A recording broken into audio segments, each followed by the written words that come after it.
서양의 기름진 급식에 지친 한 조리사가 우연히 만난 한국 음식의 비밀. 학생들의 반응은? 15년차 베테랑 셰프의 도전이 전국적 혁명으로 번진 충격적인 이야기.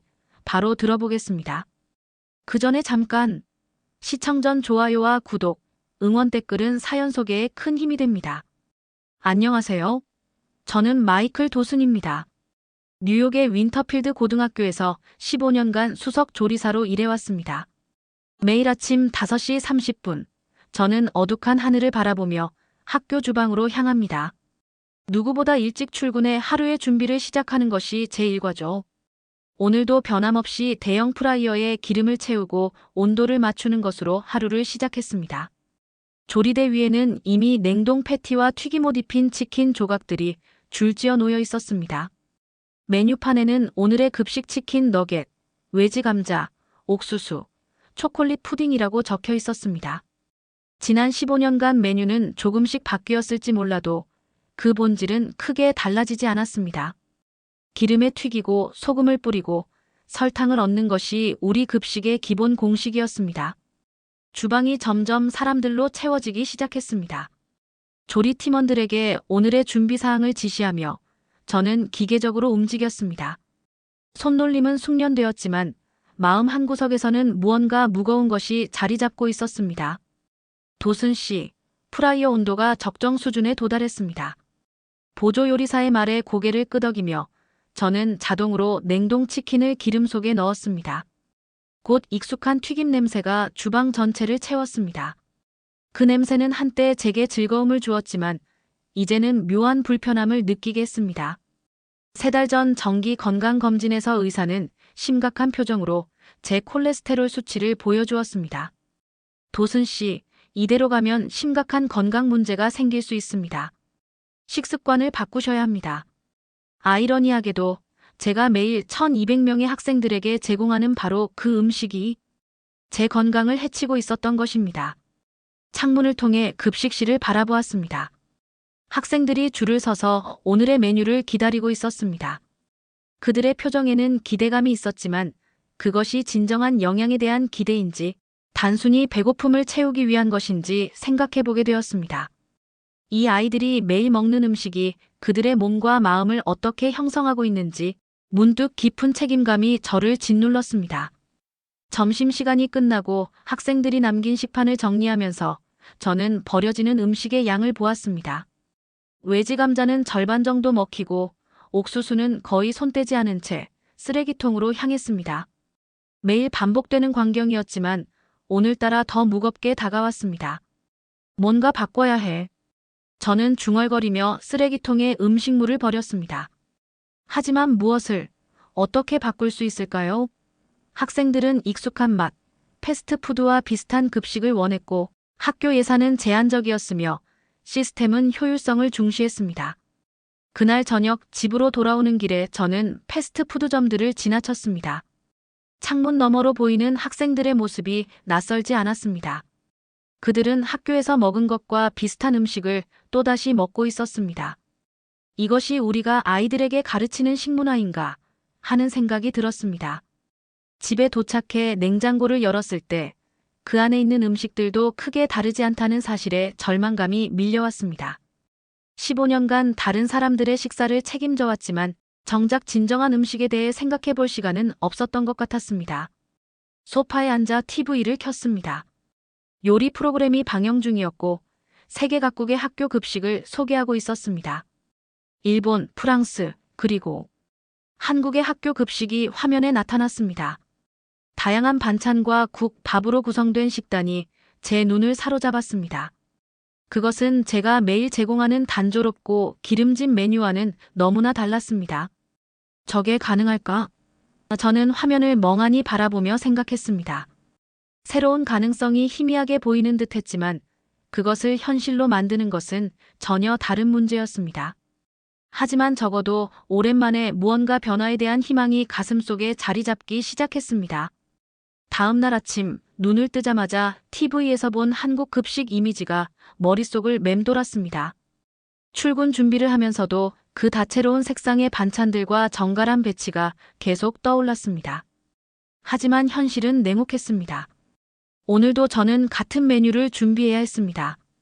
주방에 도착하자마자 익숙한 루틴이 시작되었습니다. 오늘의 메뉴는 치즈 피자와 감자튀김이었습니다. 제 손은 숙련된 움직임으로 일을 진행했지만 마음은 다른 곳에 있었습니다.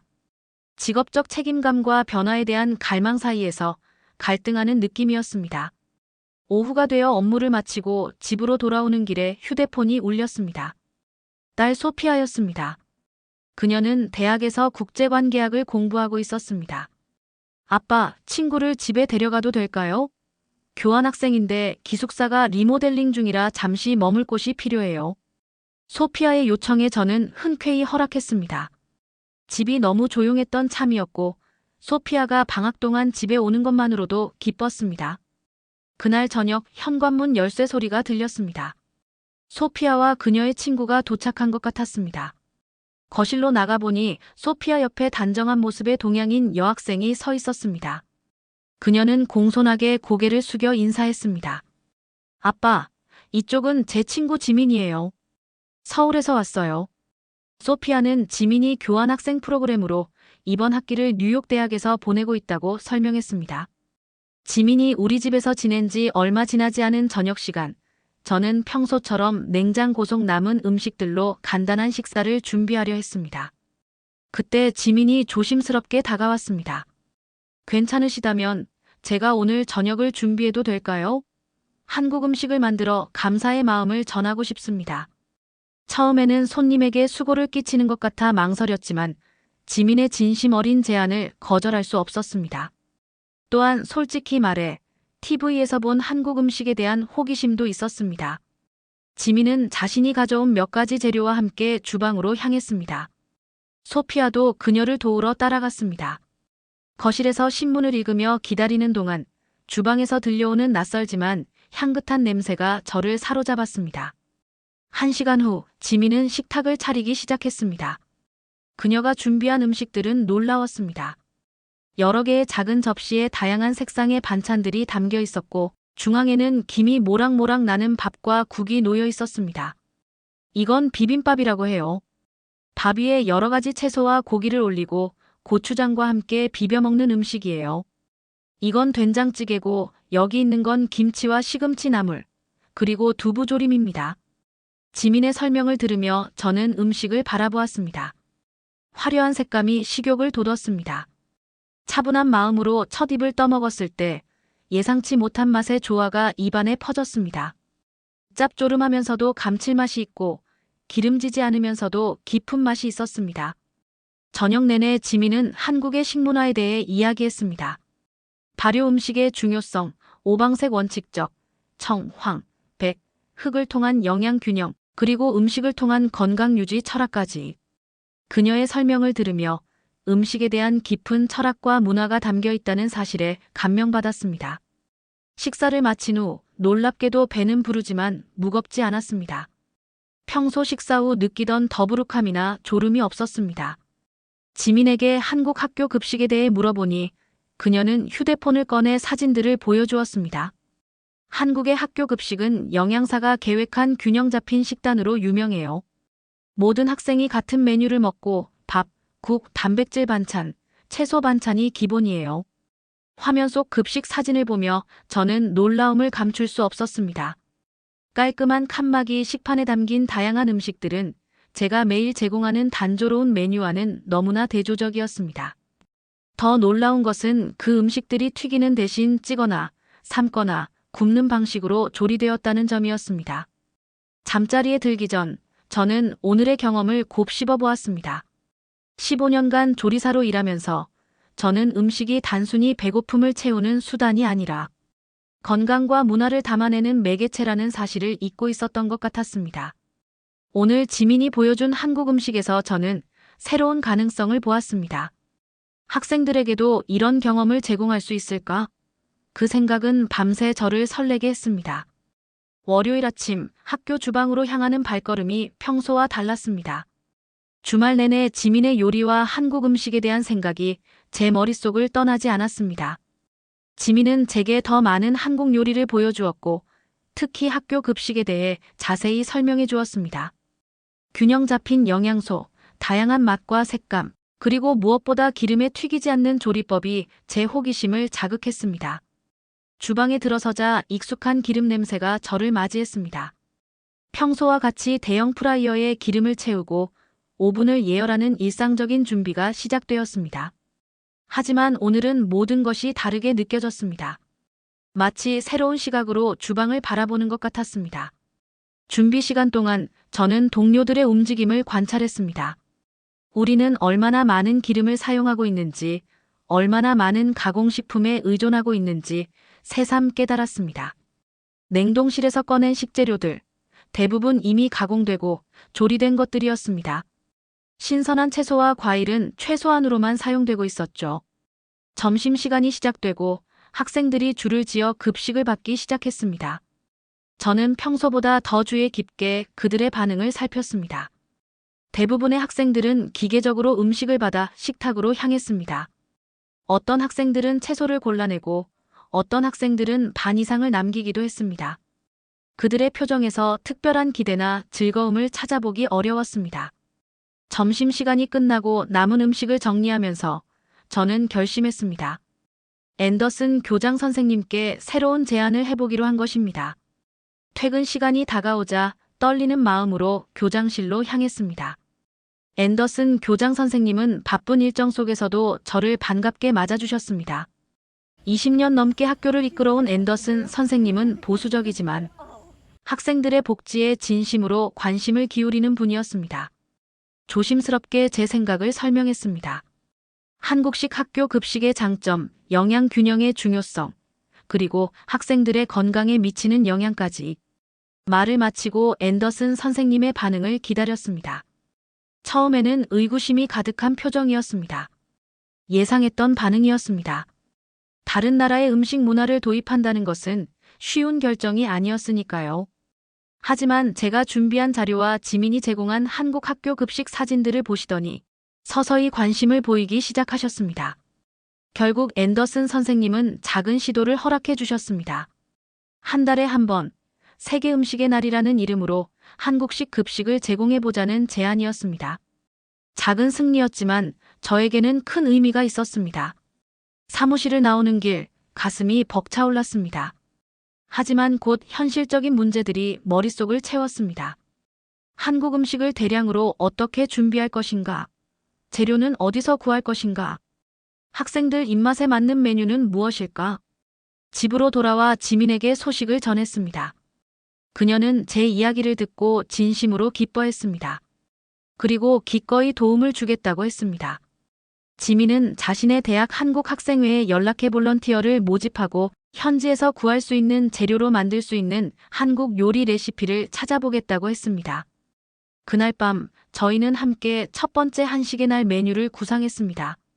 학생들이 거부감 없이 접근할 수 있으면서도 한국 음식의 본질을 담은 메뉴가 필요했습니다. 오랜 고민 끝에 불고기, 잡채, 김치볶음밥, 그리고 야채 만두를 첫 메뉴로 선정했습니다. 다음 날 저는 조리팀에게 새로운 계획을 발표했습니다. 예상대로 의구심과 저항이 있었습니다. 15년 넘게 같은 방식으로 급식을 준비해온 팀에게 이는 큰 변화였으니까요. 도순 씨, 학생들이 그런 이상한 음식을 먹을까요? 한 동료가 의문을 제기했습니다. 다른 이는 실용적인 걱정을 했습니다. 그런 음식을 만들 줄도 모르고 재료도 구하기 어려울 텐데. 모든 우려에 차분히 답변하며 저는 이 도전이 우리 모두에게 새로운 배움의 기회가 될 수 있다고 설득했습니다. 천천히 몇몇 동료들이 호기심을 보이기 시작했습니다. 그날 저녁 저는 앞으로의 계획을 상세히 메모했습니다. 재료 공급업체 연락, 조리법 연구, 조리팀 교육, 학생들에게 한국 음식 소개. 해야 할 일이 산더미였지만 오랜만에 직업적 열정이 되살아나는 것을 느꼈습니다. 침대에 누워 천장을 바라보며 저는 변화의 가능성을 상상했습니다. 학생들이 다양한 맛을 경험하고 건강한 식습관을 발전시키는 모습. 한 끼 식사가 단순한 배고픔 해결이 아닌 영양과 문화의 경험이 되는 순간. 그것은 단순한 급식 메뉴 변경이 아닌 작은 혁명의 시작이었습니다. 다음 몇 주는 준비로 바쁘게 흘러갔습니다. 지민의 도움으로 저는 한국 요리의 기본을 배우기 시작했습니다. 양념의 비율, 채소를 썰고 준비하는 방법, 고기를 양념하는 기술까지. 모든 것이 새로웠지만 전문 요리사로서의 경험이 이해를 돕는 기반이 되었습니다. 지민은 대학의 한국학생회에서 5명의 자원봉사자를 모집했습니다. 그들은 주말마다 제 집에 모여 한식의 날을 위한 레시피를 조정하고 시험했습니다. 가장 어려운 부분은 대량 조리에 맞게 레시피를 조정하는 것이었습니다. 가정에서 4~5명을 위한 요리와 학교에서 1200명을 위한 요리는 완전히 달랐기 때문입니다. 또한 현지에서 구할 수 있는 재료로 대체하는 문제도 있었습니다. 한국의 특정 채소나 양념을 구하기 어려웠기에 비슷한 현지 식재료를 찾아 조정해야 했습니다. 다행히 미국의 큰 도시에는 아시안 마켓이 있어 기본적인 한국 양념은 구할 수 있었습니다. 학교 주방팀을 교육하는 것도 중요한 과제였습니다. 처음에는 저항이 있었지만 점차 동료들의 호기심이 커졌습니다. 특히 지민과 다른 한국 학생들이 요리 시연을 했을 때 그들의 효율적이고 정확한 기술에 모두가 감탄했습니다. 가장 회의적이었던 베테랑 조리사 마사도 불고기 맛을 보고는 놀라움을 감추지 못했습니다. 한식의 날이 다가오면서 영양사 제인과 협력하여 영양 정보를 계산하고 알레르기 정보를 정리했습니다. 놀랍게도 한식 메뉴는 기존 급식보다 나트륨과 지방은 적고 식이섬유와 단백질은 더 많았습니다. 제인은 이 데이터를 보고 크게 고무되어 학교 게시판에 한식의 영양학적 이점에 대한 포스터를 제작해 주었습니다. 마침내 첫 한식의 날 전날이 되었습니다. 주방에는 긴장감이 감돌았습니다. 지민과 2명의 한국 학생들이 자원봉사자로 와서 준비를 도왔습니다. 저녁 늦게까지 재료를 손질하고 양념을 준비하면서 모두의 얼굴에는 기대와 염려가 교차했습니다.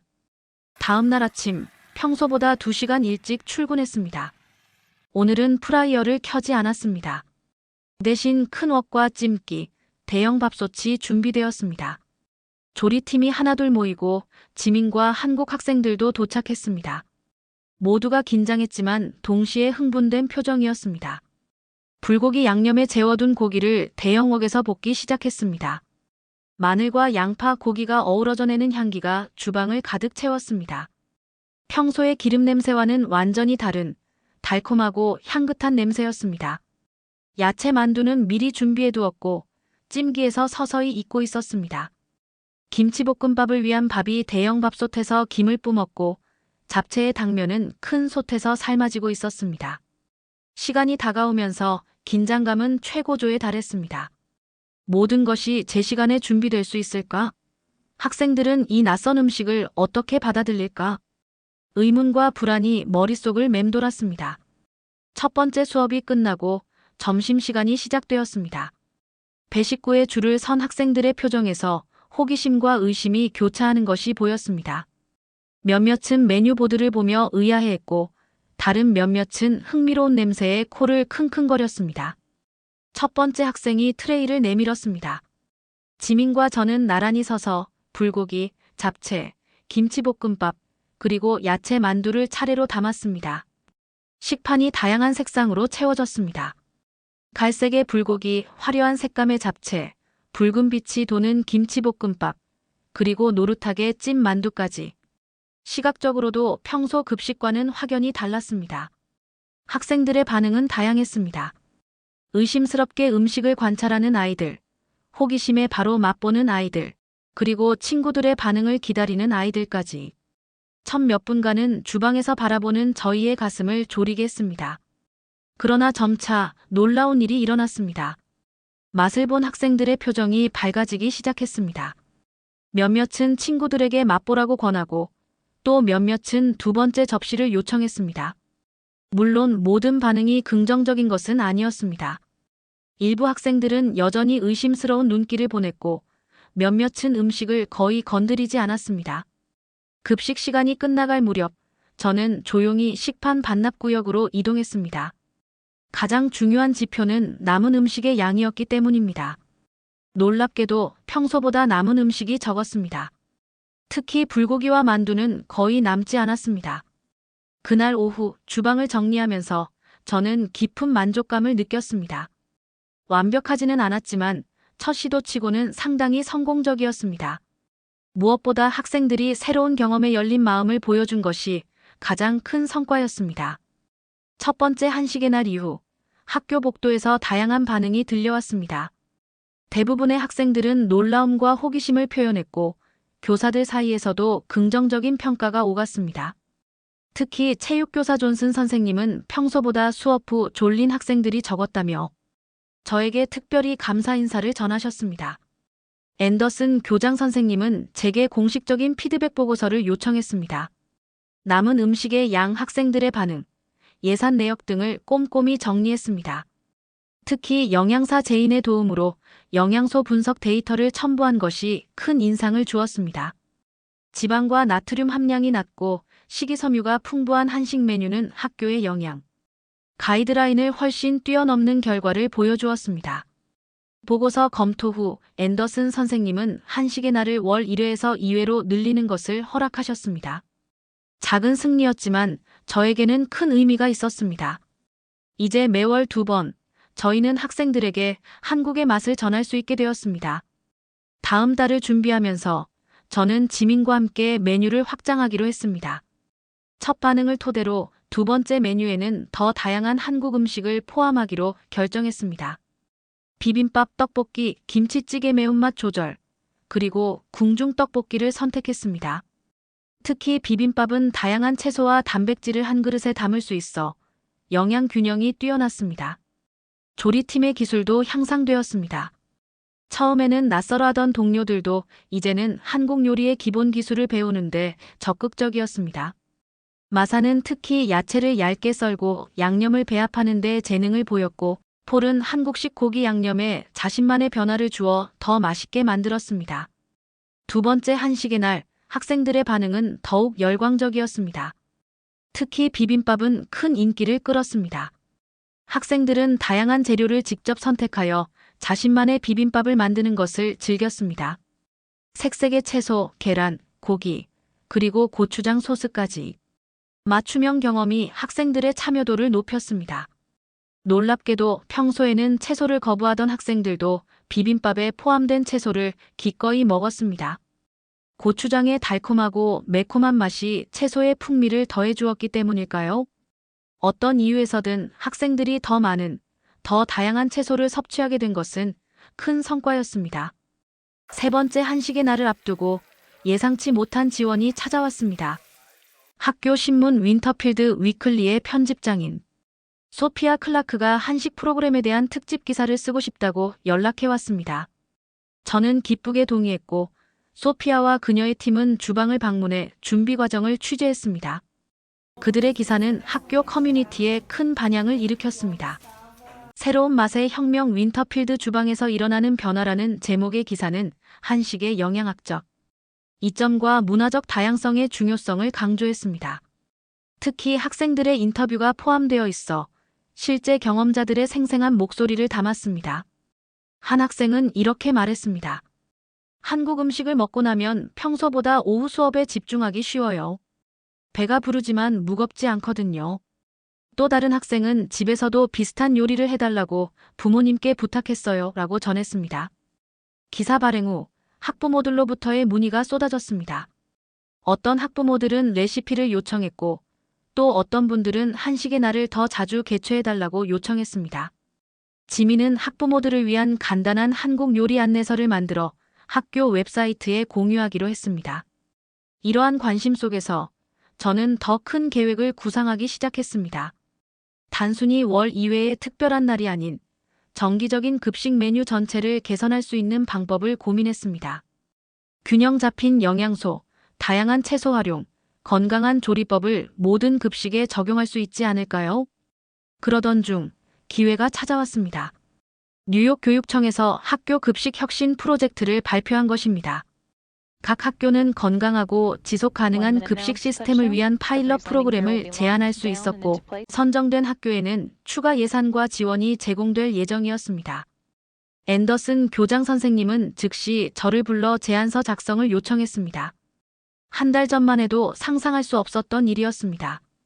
교장 선생님의 눈빛에서 저는 확신과 신뢰를 읽을 수 있었습니다.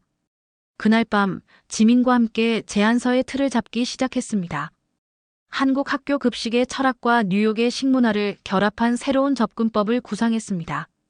균형 잡힌 영양, 지역 농산물 활용, 음식물 쓰레기 감소, 그리고 음식을 통한 문화 교육까지. 저희의 비전은 단순한 급식 개선을 넘어 학생들의 식습관과 건강에 장기적인 변화를 가져오는 것이었습니다. 제안서 제출 후 몇 주간의 기다림이 이어졌습니다. 그동안에도 한식의 날은 계속되었고 학생들의 반응은 점점 더 긍정적으로 변해갔습니다. 처음에는 낯설어하던 학생들도 이제는 한식의 날을 기대하게 되었고 심지어 일부 학생들은 어떤 한국 음식이 다음에 나올지 묻기도 했습니다. 마침내 교육청으로부터 소식이 왔습니다. 윈터필드 고등학교가 학교 급식 혁신 프로젝트의 파일럿 학교로 선정되었다는 내용이었습니다. 앤더슨 교장 선생님은 교직원 회의에서 이 소식을 발표하셨고 특별히 저와 조리팀의 노력을 치하해 주셨습니다. 그날 동료들의 축하와 격려를 받으며 제 가슴은 뿌듯함으로 가득 찼습니다. 하지만 기쁨도 잠시, 곧 현실적인 도전이 다가왔습니다. 교육청은 6개월의 파일럿 기간 동안 주 3회 융합 급식을 제공하고 학생들의 건강 지표와 학업 성취도 변화를 측정하는 연구를 요청했습니다. 또한 학부모와 지역사회의 참여도 독려해야 했습니다. 준비 시간은 단 한 달. 저희 팀은 즉시 계획 수립에 들어갔습니다. 파일럿 프로그램의 성공을 위해서는 더 많은 인력과 자원이 필요했습니다. 다행히 교육청의 지원 덕분에 추가 예산이 확보되었고 2명의 임시 조리사를 고용할 수 있었습니다. 지민은 대학 교수님의 허락을 받아 이 프로젝트를 인턴십 학점으로 인정받게 되었고 더 많은 시간을 학교 급식 프로그램에 투자할 수 있게 되었습니다. 또한 뉴욕 요리학교의 2 학생도 인턴으로 참여하게 되었습니다. 메뉴 개발은 가장 중요한 과제였습니다. 이제는 단순히 특별한 날의 이색 요리가 아닌 정기적으로 제공될 균형 잡힌 식단을 구성해야 했습니다. 저희는 한국 급식의 기본 구조밥, 국 메인 반찬, 서브 반찬을 유지하면서 뉴욕의 식재료와 학생들의 입맛에 맞게 조정했습니다. 예를 들어 현지에서 흔한 근대와 시금치를 활용한 나물 요리, 된장찌개, 그리고 학생들에게 인기 있는 치킨을 한국식 양념으로 구운 닭구이 등이 메뉴에 포함되었습니다. 또한 김치는 현지 채소로 만든 배추김치와 총각김치, 그리고 덜 매운 물김치 등 다양한 버전으로 제공하기로 했습니다. 영양사 제인은 각 메뉴의 영양 성분을 철저히 분석하여 학생들의 성장에 필요한 영양소가 골고루 포함되도록 했습니다. 특히 10대들에게 중요한 칼슘, 철분, 단백질, 그리고 비타민이 풍부한 메뉴 구성에 중점을 두었습니다. 한편 학교에서는 파일럿 프로그램에 대한 설명회를 개최했습니다. 저와 지민은 학부모들과 학생들 앞에서 프로그램의 취지와 기대 효과에 대해 발표했습니다. 대부분의 학부모들은 호기심과 지지를 보였지만 일부에서는 여전히 의구심을 표했습니다. 한 학부모는 아이들이 외국 음식에 적응하지 못할 것이라고 우려했고 또 다른 학부모는 추가 비용에 대해 질문했습니다. 저희는 모든 질문에 차분히 답변했고 특히 이 프로그램이 학생들의 건강과 더불어 글로벌 시민으로서의 문화적 이해를 높이는 데도 기여할 것임을 강조했습니다. 파일럿 프로그램 시작 전날 밤, 저는 준비한 모든 레시피와 계획을 재검토했습니다. 모든 것이 완벽해 보였지만 마음 한구석에서는 여전히 불안함이 있었습니다. 지금까지의 성과가 단순한 운이었다면, 더 넓은 규모에서는 실패할지도 모른다면, 의심의 목소리가 머릿속을 맴돌았습니다. 그때 지민이 보내온 메시지가 저를 안심시켰습니다. 그녀는 한국의 학교 급식이 처음부터 완벽했던 것이 아니라 수년간의 시행착오와 지속적인 개선을 통해 현재의 모습에 이르렀다고 상기시켜 주었습니다. 실수와 도전은 성장 과정의 자연스러운 일부라는 것을. 다음 날 아침, 저는 새로운 결의를 가지고 학교에 도착했습니다. 주방은 이미 활기찬 에너지로 가득 차 있었습니다. 새로운 조리사들, 인턴들, 그리고 저의 충실한 기존 팀까지 모두가 각자의 위치에서 준비에 몰두하고 있었습니다. 오늘의 메뉴는 고등어구이, 미역국, 계절나물, 깍두기, 그리고 현미밥이었습니다. 지역에서 생산된 신선한 고등어를 사용했고 미역은 노바랜드 해안에서 수확한 것이었습니다. 식재료의 90% 이상이 100km 이내에서 조달된 것이었습니다. 첫 번째 수업이 끝나고 학생들이 줄지어 급식실로 향했습니다. 이제 본격적인 도전이 시작되었습니다. 파일럿 프로그램 첫날은 역시나 긴장의 연속이었습니다. 학생들이 배식 라인에 줄을 서기 시작했고 저는 그들의 표정을 주의 깊게 살폈습니다. 호기심, 의심, 기대가 뒤섞인 다양한 반응이 보였습니다. 특히 고등어구이와 깍두기에 대한 반응이 궁금했습니다. 뉴욕 학생들에게 생소할 수 있는 맛이었기 때문입니다. 첫 시간 때 학생들이 식사를 마치고 빈 식판을 반납하기 시작했습니다. 놀랍게도 대부분의 식판이 깨끗했습니다. 물론 일부 학생들은 여전히 음식을 남겼지만 전체적인 잔반량은 평소보다 훨씬 적었습니다. 특히 고등어는 예상외로 인기가 좋았습니다. 간단하지만 정성스러운 조리법이 생선 특유의 비린내를 줄이고 풍미를 살린 결과였습니다. 첫 주가 지나면서 저희는 학생들의 피드백을 적극적으로 수집했습니다. 의견함을 설치하고 온라인 설문조사도 실시했습니다. 가장 인기 있는 메뉴와 개선이 필요한 부분을 파악하기 위해서였습니다. 불고기, 비빔밥, 닭갈비가 상위권을 차지했고 더 매운맛을 원하는 학생들과 덜 매운맛을 원하는 학생들이 비슷한 비율로 존재한다는 것도 알게 되었습니다. 두 번째 주에는 메뉴에 약간의 조정을 가했습니다. 매운 음식과 덜 매운 버전을 함께 제공하고 영양소 균형을 더욱 개선했습니다. 또한 조리 과정에서 발생하는 음식물 쓰레기를 줄이기 위한 노력도 기울였습니다. 한국 음식의 장점 중 하나는 식재료의 거의 모든 부분을 활용한다는 점이었습니다. 채소의 줄기나 뿌리, 생선의 머리와 뼈까지 국물을 내는데 사용했습니다. 한 달이 지난 후 첫 번째 중간 평가가 실시되었습니다. 영양사 제인과 학교 보건 교사가 협력하여 학생들의 건강 지표 변화를 측정했습니다. 결과는 고무적이었습니다. 전체적으로 학생들의 영양 섭취 패턴이 개선되었고 특히 식이섬유와 필수 미네랄 섭취량이 증가했습니다. 또한 담임 교사들은 오후 수업 시간의 집중도가 향상되었다고 보고했습니다. 그러나 모든 것이 순탄했던 것은 아닙니다. 세 번째 주에 예상치 못한 문제가 발생했습니다. 대형 급식 공급업체인 글로벌 푸드에서 학교에 공문을 보내온 것입니다. 그들은 기존 계약 조건에 대한 재검토를 요구했습니다. 파일럿 프로그램으로 인해 그들의 냉동식품과 가공식품 공급량이 크게 줄었기 때문이었습니다. 앤더슨 교장 선생님은 저를 사무실로 불러 상황을 설명하셨습니다. 글로벌 푸드는 뉴욕 전역의 많은 학교와 계약을 맺고 있는 영향력 있는 업체였습니다. 그들의 압력은 무시할 수 없는 것이었습니다. 하지만 위기는 곧 기회로 바뀌었습니다. 저희의 프로그램에 대한 소식을 들은 지역 농부들과 식품 생산자들이 관심을 보이기 시작한 것입니다. 특히 유기농 채소를 재배하는 그린필드 농장의 소유주 마르타 여사가 직접 학교를 방문했습니다. 그녀는 학교 급식 프로그램에 신선한 제철 채소를 공급하고 싶다는 의사를 전했습니다. 가격도 대형업체보다 경쟁력이 있었고 무엇보다 지역 경제에 기여할 수 있다는 점이 매력적이었습니다. 앤더슨 선생님은 이 제안을 긍정적으로 검토하셨고 결국 글로벌 푸드와의 계약을 부분적으로 축소하는 대신 지역 생산자들과의 새로운 파트너십을 구축하기로 결정하셨습니다. 이는 급식 재료의 질을 높이는 동시에 지역 사회와의 연결을 강화하는 계기가 되었습니다. 두 달 차에 접어들면서 프로그램은 더욱 안정적으로 운영되기 시작했습니다. 조리팀은 이제 한식과 뉴욕식 요리법을 자유롭게 융합하여 창의적인 메뉴를 개발했습니다. 학생들의 참여도도 높아졌습니다. 급식 시간에 제공되는 음식의 문화적 배경과 영양학적 가치에 대한 간단한 정보 카드가 테이블마다 비치되었고 학생들은 호기심 어린 질문을 던지기 시작했습니다. 일부 학생들은 집에서도 비슷한 요리를 시도해보고 그 경험을 공유하기도 했습니다. 특히 인상적이었던 것은 음식물 쓰레기의 감소였습니다. 파일럿 프로그램 시작 전과 비교하여 잔반량이 약 40% 감소했습니다. 학생들이 식사를 더 즐기고 있다는 명백한 증거였습니다. 또한 이는 환경적 측면에서도 큰 성과였습니다. 세 달 차에 접어들면서 교육청에서 중간평가단이 학교를 방문했습니다. 그들은 급식 프로그램의 모든 측면을 검토했습니다.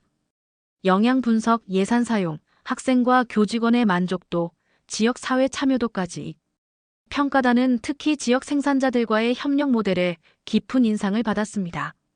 이는 급식의 질을 높이는 동시에 지역 경제를 활성화하는 윈윈 전략이었기 때문입니다. 중간 평가 결과는 기대 이상이었습니다. 교육청은 파일럿 프로그램을 성공적이라고 평가했고 남은 학기 동안 계속 진행할 것을 승인했습니다. 더욱이 다른 학교들에서도 저희의 프로그램에 관심을 보이기 시작했습니다.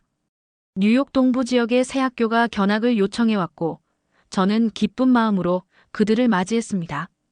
파일럿 프로그램의 5개월 차에 접어들 무렵 교육청에서 주최한 학교 급식 혁신 포럼에 초대받았습니다. 포럼에는 뉴욕 전역의 학교 관계자와 급식 담당자, 영양사, 그리고 교육 정책 입안자들이 참석할 예정이었습니다. 발표를 준비하면서 저희는 단순히 성과만을 강조하기보다는 과정에서 겪은 도전과 해결 방법, 그리고 앞으로의 발전 방향에 초점을 맞추기로 했습니다.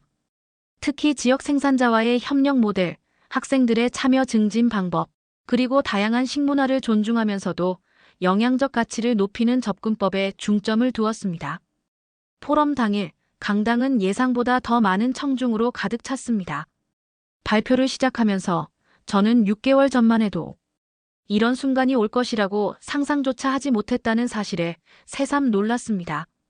한 사람의 작은 호기심이 어떻게 전체 시스템의 변화로 이어질 수 있는지 그 과정을 경험하는 것은 놀라운 일이었습니다.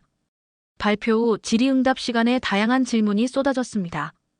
예산 문제부터 메뉴 구성, 조리기술 교육까지 실질적인 질문들이 많았습니다. 특히 인상적이었던 것은 뉴욕 농업부 대표의 질문이었습니다.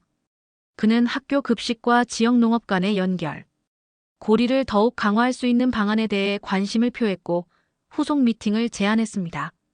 포럼 이후 저희의 프로그램은 더 넓은 관심을 받게 되었습니다. 지역 신문과 교육 잡지에 기사가 실렸고 인근 도시의 학교들로부터 자문 요청이 들어오기 시작했습니다. 지민은 이 모든 관심에 대응하기 위해 급식 네트워크라는 온라인 플랫폼을 만들자고 제안했습니다. 이 플랫폼은 레시피, 교육 자료, 그리고 경험을 공유할 수 있는 공간이 될 것이었습니다. 6개월간의 파일럿 프로그램이 공식적으로 종료되는 날 학교는 특별한 기념 행사를 개최했습니다. 학생들, 교직원, 학부모, 그리고 지역 생산자들이 모두 초대되었습니다. 행사에서는 지난 6개월간의 성과와 변화에 대한 발표가 있었고 학생들이 직접 투표한 최고의 급식 메뉴가 발표되었습니다. 불고기를 넣은 비빔밥이 1위를 차지했고 고등어구이와 떡볶이가 그 뒤를 이었습니다. 앤더슨 교장 선생님은 파일럿 프로그램의 정식 채택을 선언하셨고 더 나아가 학교 텃밭 프로젝트의 시작을 발표하셨습니다. 이 텃밭에서는 급식에 사용될 일부 채소와 허브를 학생들이 직접 재배하게 될 것이었습니다. 이는 식품 교육의 일환으로 학생들에게 음식의 생산부터 소비까지 전체 과정을 경험할 기회를 제공하는 것이었습니다. 행사가 끝난 후 지민은 제게 특별한 소식을 전했습니다. 그녀는 뉴욕 대학의 식품영양학과에서 장학금을 받아 석사 과정을 시작하게 되었다고 했습니다. 그녀의 연구 주제는 다문화 급식 시스템의 개발과 적용이었습니다. 우리의 작은 실험이 그녀의 학문적 경력에도 영향을 미친 것이었습니다. 1년 후 윈터필드 고등학교의 급식 프로그램은 완전히 변모했습니다. 주 4회 융합 메뉴가 제공되었고 학교 텃밭은 성공적으로 운영되고 있었습니다. 음식물 쓰레기는 60% 이상 감소했고 학생들의 영양 상태와 집중력도 지속적으로 개선되었습니다. 뉴욕 교육부는 이 모델을 윈터필드 모델이라 명명하고 전국 학교에 점진적으로 도입하기 위한 5개년 계획을 발표했습니다. 저는 이 계획의 자문위원으로 위촉되어 다른 학교들의 전환을 돕는 역할을 맡게 되었습니다. 한편 놀라운 소식이 해외에서도 들려왔습니다. 한국 교육부가 뉴욕의 급식 혁신 사례에 관심을 보이고 양국 간 교육 교류 프로그램의 일환으로 급식 시스템 연구를 제안해온 것입니다. 부엌에서 시작된 작은 호기심이 이제는 국제적인 교류로 발전한 것입니다. 돌이켜보면 제 인생의 방향을 바꾼 것은 한 끼의 식사, 지민과의 우연한 만남이었습니다. 때로는 가장 일상적인 것들이 가장 큰 변화를 만들어낸다는 사실을 저는 이제 깊이 이해하게 되었습니다. 앞으로의 여정이 어떻게 펼쳐질지 알 수 없지만 한 가지 확실한 것은 음식의 힘입니다. 음식은 단순한 영양 공급을 넘어 문화를 연결하고 지역 사회를 강화하며 더 나은 미래를 위한 씨앗을 심는 매개체가 될 수 있습니다. 그리고 저는 이 여정의 일부가 되어 매일 아침 더 큰 열정으로 주방에 들어섭니다. 오늘 사연은 여기까지입니다. 담백한 한식에 반한 미국 학교 요리사의 급식 혁명 스토리 어떠셨나요? 여러분의 의견을 댓글로 남겨주세요. 지금까지 감동 스팟에서 사연 전해드렸습니다. 사연이 마음에 드셨다면 좋아요와 구독 부탁드립니다. 시청해주셔서 감사합니다.